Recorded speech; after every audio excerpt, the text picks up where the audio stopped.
মানসিক স্বাস্থ্য রক্ষায় ১৬ বছরের কম বয়সীদের জন্য সোশ্যাল মিডিয়া নিষিদ্ধ। ১০ ডিসেম্বরের পর বন্ধ হবে ১০ লাখের বেশি অ্যাকাউন্ট। পূর্ব ইউক্রেনের গুরুত্বপূর্ণ হাব পোক্রোভস্ক দখলের দাবি জানালো রাশিয়া। ইউক্রেনের পাল্টা অভিযোগ মিথ্যা তথ্য ছড়াচ্ছে রাশিয়া। ট্রাম্পের দেওয়া প্রস্তাব ঘৃণা ভরে প্রত্যাখ্যান ভেনেজুয়েলার প্রেসিডেন্ট মাদুরো।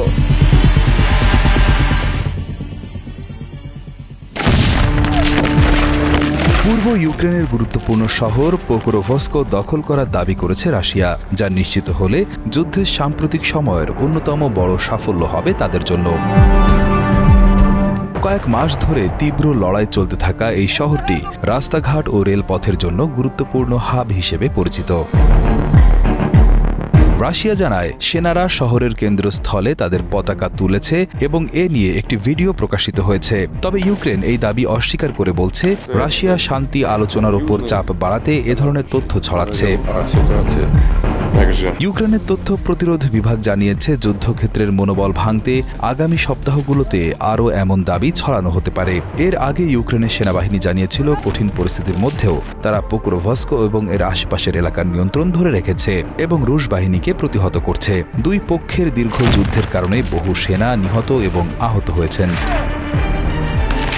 এই ঘটনার কয়েক ঘণ্টা আগে যুক্তরাষ্ট্রের ফ্লোরিডায় যুদ্ধ বন্ধের পথ খুঁজতে মার্কিন ও ইউক্রেনীয় কর্মকর্তাদের গুরুত্বপূর্ণ বৈঠক অনুষ্ঠিত হয়। যুদ্ধের সাম্প্রতিক ধাপগুলো প্রমাণ করে পোক্রোভস্কের মতো শহরগুলো দখল বা রক্ষা করা শুধু সামরিক নয়, শান্তি আলোচনার দিক থেকেও বড় প্রভাব ফেলছে।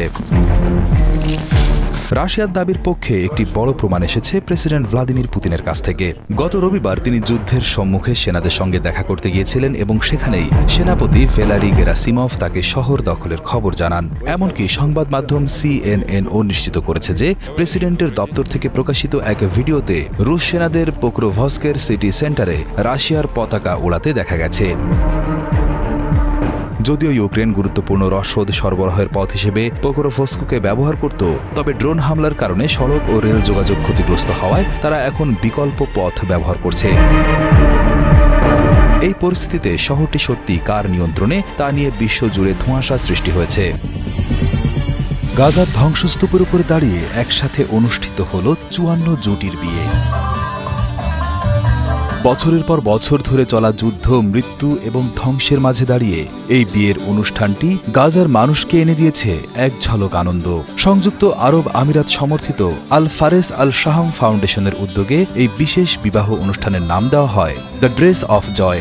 মোট ৫৪টি দম্পতি এই অনুষ্ঠানে বিবাহ বন্ধনে আবদ্ধ হন। প্যালেস্টাইন মুক্তির জন্য পপুলার ফ্রন্টের নেতা মাহের মেজহার আবেগাপ্লুত হয়ে বলেন, আমাদেরও সুখী হওয়ার অধিকার আছে।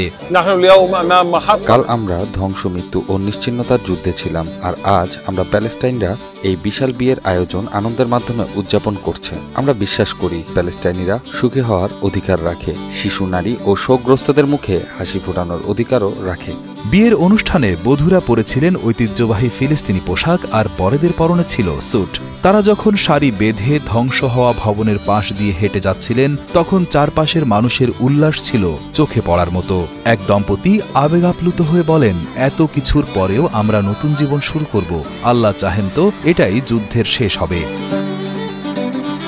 ফিলিস্তিনি সংস্কৃতিতে বিবাহ খুবই গুরুত্বপূর্ণ একটি উৎসব।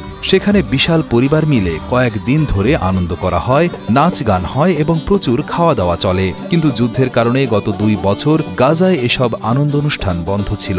এখনকার বিয়ের অনুষ্ঠানগুলো আগের মতো জাঁকজমকপূর্ণ না হয়ে খুব সাদামাটা ভাবে হচ্ছে। তবুও মানুষের সাহস আর আনন্দের কমতি নেই। আজকের দিনে আমরা সত্যি খুব সুখী ও আনন্দিত, কারণ আল্লাহ এই যুবকদের যুদ্ধ, হত্যাকাণ্ড, অনেক প্রিয়জন ও প্রতিবেশীর ক্ষতি এবং আমাদের ঘর ধ্বংসের পরও সুখী করেছেন। এই বিয়ে রাফা থেকে বেইত হানুন পর্যন্ত সকল মানুষের জন্য একটি বড় অনুষ্ঠান হয়ে উঠেছে।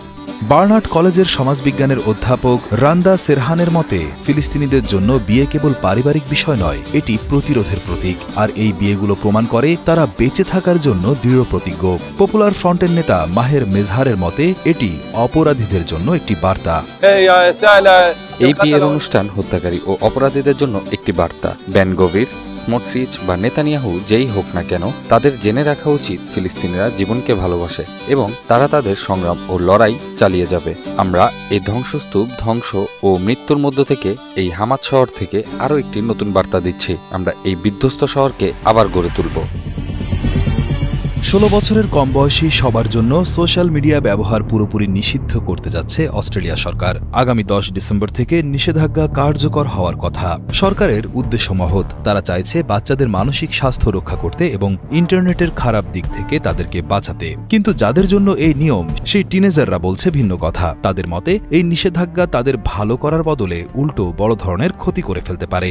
বিশেষ করে 14 বছর বয়সের অ্যানি ওয়াং এবং 15 বছর বয়সের আইরিন টলসন নামের দুজন কিশোরী মনে করছেন তাদের মতো অসংখ্য বাচ্চার জন্য এটি হতে যাচ্ছে এক ভয়াবহ দুঃস্বপ্ন। কখনো কখনো শুধু গুগল সার্চ যথেষ্ট নয়। এভাবে আপনি মানুষকে অন্যদের থেকে বিচ্ছিন্ন করে দিচ্ছেন, যারা তাদের সাহায্য করতে পারত বা সাহায্যের উৎস খুঁজে দিতে পারত। অনেকের কাছে সোশ্যাল মিডিয়া বাস্তবতা থেকে কিছুটা দূরে যাওয়ার একটি ভরসা, যেখানে তারা ডিজিটাল দুনিয়ায় একটু আশ্রয় খুঁজে পায়। এই নিষেধাজ্ঞার ফলে আগামী 10 ডিসেম্বর থেকে ইউটিউব, টিকটক, স্ন্যাপচ্যাট এবং মেটার, ফেসবুক ও ইনস্টাগ্রামের মতো জনপ্রিয় প্ল্যাটফর্মগুলো থেকে 16 বছরের নিচের 10 লাখেরও বেশি অ্যাকাউন্ট বন্ধ হয়ে যাবে। অস্ট্রেলিয়া সরকার বলছে অতিরিক্ত সোশ্যাল মিডিয়া ব্যবহারের ফলে বাচ্চারা বুলিং বা হেনস্থার শিকার হচ্ছে, ভুল তথ্য জানছে এবং নিজেদের শরীর বা চেহারা নিয়ে হীনমন্যতায় ভুগছে। তাই তাদের সুরক্ষা দিতেই এই কঠোর পদক্ষেপ। হেডস্পেস নামে একটি মানসিক স্বাস্থ্য সংস্থা 2025 সালে একটি বড় জরিপ চালিয়েছে।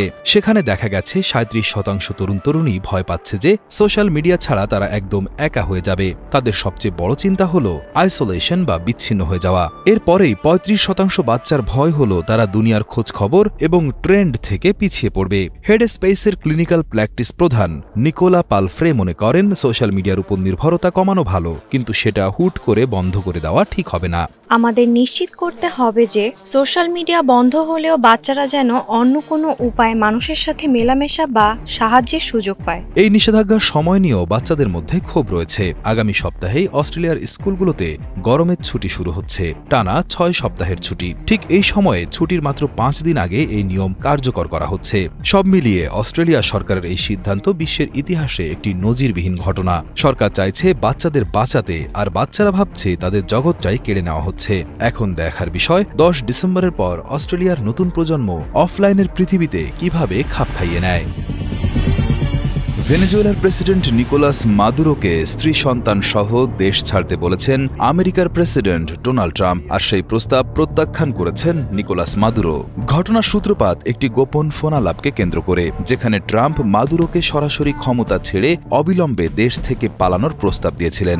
গত 21 নভেম্বর ব্রাজিল, কাতার ও তুরস্কের মধ্যস্থতায় হওয়া এই ফোনালাপে ট্রাম্প মাদুরোকে একটি স্পষ্ট বার্তা দেন, তিনি যদি এখনই পদত্যাগ করেন তবে তাকে স্ত্রী ও সন্তানকে নিরাপদে অন্য দেশে যাওয়ার সুযোগ করে দেওয়া হবে। এটি ছিল অনেকটা সেফ এক্সিট বা নিরাপদে সরে যাওয়ার প্রস্তাব, কিন্তু ভেনেজুয়েলার প্রেসিডেন্ট এই প্রস্তাব ঘৃণাভরে প্রত্যাখ্যান করেছেন। মাদুরো পাল্টা শর্ত হিসেবে নিজের ও মিত্রদের জন্য আন্তর্জাতিক আইনি সুরক্ষা এবং সেনাবাহিনীর উপর নিজের নিয়ন্ত্রণ বজায় রাখার দাবি জানান। ওয়াশিংটন মাদুরোর এই দাবি মানতে নারাজ, উল্টো তাকে মাদক চোরাচালান ও সন্ত্রাসী কর্মকাণ্ডের দায়ে অভিযুক্ত করেছে। ট্রাম্প প্রশাসন মাদুরোকে কার্টেল দে লস সোলস নামের একটি মাদক পাচারকারী গোষ্ঠীর অংশ হিসেবে চিহ্নিত করেছে এবং ভেনেজুয়েলার আকাশসীমা বন্ধের ঘোষণা দিয়েছে। এত চাপের মুখেও মাদুরো দমে যাননি। আপনারা সম্পূর্ণ নিশ্চিত থাকুন, আমি আমার কমান্ডার হুগো চাভেজের দেহের সামনে শপথ করেছিলাম বিদায় জানানোর আগে নিজের জীবন ও মানসিক শান্তির বিনিময়েও সম্পূর্ণ আনুগত্যের শপথ করেছি। তেমনি আপনাদের প্রতিও সম্পূর্ণ আনুগত্যের শপথ করছি। নিশ্চিত থাকুন, আমি আপনাদের কখনো বিশ্বাসঘাতকতা করব না, কখনো কখনো কখনো না। গত সোমবার প্রেসিডেন্সিয়াল প্যালেসের সামনে এক সমাবেশে তিনি জনগণের প্রতি নিঃশর্ত আনুগত্যের শপথ নিয়েছেন। এ সময় সঙ্গে ছিলেন তার স্ত্রী সেলিয়া ফ্লোরেস এবং স্বরাষ্ট্রমন্ত্রী দিওসদাদো কাবেলো, যার মাথায় পরা লাল টুপিতে লেখা ছিল সন্দেহ মানেই বিশ্বাসঘাতকতা। মাদুরো ও তার মিত্ররা মনে করছেন ট্রাম্পের সামরিক অভিযানের হুমকি আসলে শুধুই ফাঁকা আওয়াজ। তবে দুই পরাশক্তির এই রেষারেষি ভবিষ্যতে কোন দিকে মোড় নেয় তা নিয়ে বিশ্বজুড়ে কৌতূহল তুঙ্গে। সাধারণত আমরা সান্তাক্লজকে বরফের দেশে স্লেজ গাড়িতে চড়ে উপহার বিলাতে দেখে অভ্যস্ত, কিন্তু পেরুর ওয়ানচাকো সমুদ্র সৈকতে দেখা গেল সম্পূর্ণ ভিন্ন এক চিত্র, যেখানে সান্তাক্লজ হাজির হয়েছেন ঐতিহ্যবাহী খড়ের নৌকায় চড়ে। গত ৩০ নভেম্বর রবিবার আসন্ন বড়দিনের উৎসবের সূচনা করতে স্থানীয় মৎস্যজীবীরা শান্তার লাল পোশাক ও সাদা দাড়ি পরে প্রশান্ত মহাসাগরের বুকে এক অভিনব শোভাযাত্রার আয়োজন করেন। ওয়ানচাকো পৌরসভার উদ্যোগে আয়োজিত এই উৎসবে জেলেরা তাদের হাজার বছরের পুরনো ঐতিহ্যের প্রতীক রিড বোট বা খড়ের তৈরি বিশেষ নৌকা নিয়ে সাগরে নামেন এবং দর্শনার্থী ও স্থানীয় মানুষদের বিনামূল্যে নৌকা ভ্রমণের সুযোগ করে দেন। বরফের বদলে সমুদ্রের নোনা জল আর হরিণের বদলে খড়ের নৌকা, এই দুয়ের সমন্বয়ে জেলেরা পর্যটকদের আনন্দ দেওয়ার পাশাপাশি তাদের নিজস্ব সংস্কৃতিকেও তুলে ধরেন। সৈকতে দাঁড়িয়ে জেলেরা যখন হো হো হো ধ্বনিতে আকাশ বাতাস মুখরিত করে সবাইকে বড়দিনের শুভেচ্ছা জানাচ্ছিলেন, তখন সেখানে এক উৎসব মুখর পরিবেশের সৃষ্টি হয়, যা উপস্থিত সবার মনে ছুটির আমেজ ছড়িয়ে দেয়। বিমান তৈরির ক্ষেত্রে বিশ্বকে চ্যালেঞ্জ জানাতে চায়নার নিজস্ব প্রযুক্তিতে তৈরি যাত্রীবাহী বিমান C919 এবার নতুন এক মাইলফলক স্পর্শ করেছে। চায়না ইস্টার্ন এয়ারলাইন্সের তথ্য অনুযায়ী গত ১ ডিসেম্বর সোমবার C919 বিমানটি সাংহাই লাউঞ্জ রুটে তার নিয়মিত বাণিজ্যিক পরিষেবা শুরু করেছে এবং এটি ছিল কোনো মালভূমিতে অবস্থিত বিমানবন্দরে বিমানটির প্রথম উড্ডয়ন। মালভূমি সমুদ্রপৃষ্ঠ থেকে অনেক উঁচু সমতল ভূমি। সকাল 11:08 ফ্লাইট MU9179 গানসু প্রদেশের লাউঞ্জ ঝংচুয়ান আন্তর্জাতিক বিমানবন্দরে নিরাপদে অবতরণ করে, যার উচ্চতা সমুদ্রপৃষ্ঠ থেকে প্রায় 1948.7 মিটার বা প্রায় 2 কিলোমিটার। বিমানের এই নতুন রুটটি চীনা বিমান শিল্পের জন্য অত্যন্ত গুরুত্বপূর্ণ, কারণ এটি প্রমাণ করে যে C919 বিমানটি কেবল সাধারণ রুটে নয়, বরং উঁচু ও প্রতিকূল পরিবেশেও সফলভাবে চলাচল করতে সক্ষম। বিমান সংস্থাটির দেওয়া তথ্য অনুসারে বিমানটি প্রতিদিন একবার সাংহাই হংকিয়াও বিমানবন্দর থেকে সকাল 8টায় যাত্রা শুরু করে এবং লাউঞ্জতে পৌঁছায় সকাল 11:15। এরপর ফিরতি ফ্লাইট MU9180 লাউঞ্জ থেকে দুপুর 12:15 ছেড়ে সাংহাই হংকিয়াওতে নামে দুপুর 2:50।